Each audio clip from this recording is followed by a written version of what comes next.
Hi, Marge. Hi, Robert. This is Lisa over at I Repair iDevices. It is Sunday, June 23rd. It's about 2 o'clock Chicago time. Well, good news, Marge. I got your Bose system back up and running. Woo! Just like I mentioned to Robert in the email and on our phone conversation, after each of my repairs, before I get the units shipped back, I do a video for each of my clients showing them that the units are working. And it will consist of me, depending on the make and model, it'll consist of me powering on the unit, and then I will put discs in each of the drives, 2, 3, and 4. I will play a few of the tracks. Now, I can't play them long due to copyright protection, but it's going to give you an idea. One, you're getting audio output. Two, there's not any chattering or skipping going on. And then I go through the process of ejecting each of the drives and showing you that nothing's being hung up, everything's ejecting, and no error messages are being displayed on the LCD panel, other than the normal reading disk, ejecting, and that's about it. So let's get started here. I don't want the video lasting any longer than it needs to be. Oh, and then the last part of the video, I will explain what was wrong with the unit. All right, so let's get started here. The first thing I start with is showing you the back of the unit. So you'll see that this is your guy by matching up the serial number that is listed on your work order ticket. So let me just zoom in there. Camera should pick it up when it wants to. Come on, buddy. There we go. All right, so that will match your work order ticket. So now I'm just going to go ahead and take my main unit here, plug everybody in, back it up so you can see exactly what I'm seeing. So let's get the cables connected and bring in the power cord. All right, so right now it's doing the normal startup. Please wait, and we're going to hear a bunch of clicking. That's just the arm mechanisms doing a self-check on each of the drives. And then the last part of the video where you hear the last part here that's just the mechanism raising and lowering, again doing a self-check. Once all lights are off, it's ready for CDs to be inserted. So I'm just going to go ahead and insert some random CDs here. Like I said, can't play them long due to copyright, but these are what I use for testing. So get one in drive 2, 3, and 4. So 2 is going to be the first one to start with.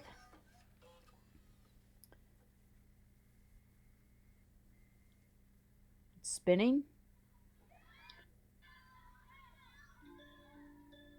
All right, let me turn up the volume a bit. Okay. And then I'm gonna fast forward through the song a little bit. Okay. Now I'm going to advance it a few tracks. The reason why I fast forward it through the song itself is I want to see how the optical lens responds, and it responds very good. It starts immediately playing. There's no hesitation. All right, let's advance it a few more tracks. Turn it up a little bit. Now we're going to go down to disc 3. 2 is going to be ejected out. 3 is going to be pulled in.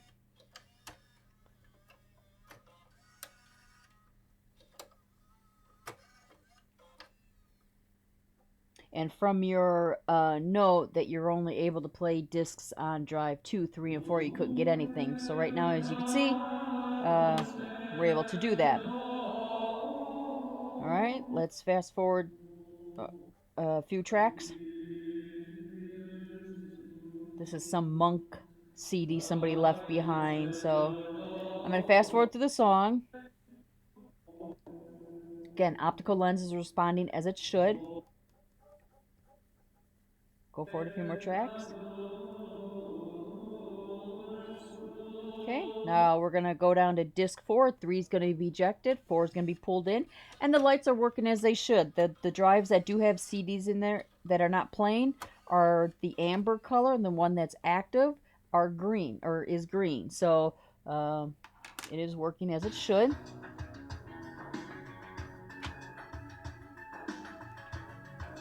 All right, so this is track 1. So we're going to go ahead and fast forward through the song itself.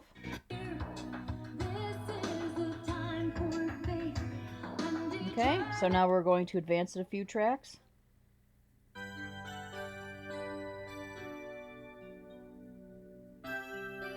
Okay, so now we're going to go through the eject process. Since 4 is the current one playing, that's going to be the first one to eject.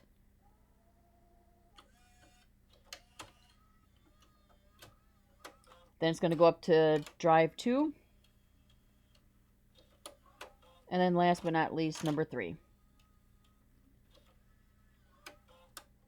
All right, so there you have it. Everything is playing as it should. No error messages showing up on the screen other than the word reading, ejecting, and then no disk, which is your normal um, default here when there's nothing in there. And so I'm gonna show you what was wrong with the disk. I'm putting on gloves so you can see the part a little bit better.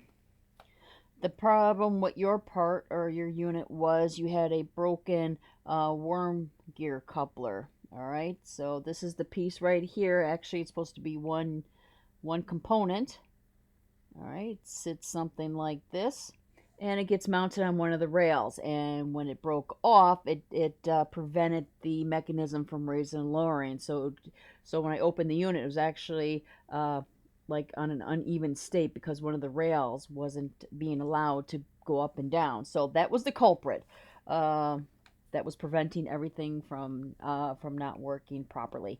What also I did was once I cleared that up, I did go ahead and realign the drive mechanism, clean the optical lens underneath the microscope, and cleaned out the inside, which was not very dusty at all. And then some of the gears were starting to show some dryness, so I just went ahead and re-lubed everybody that needed tending to. So basically, that's it. This was a successful repair, and like I said, I don't want to keep the video any longer than it needs to be.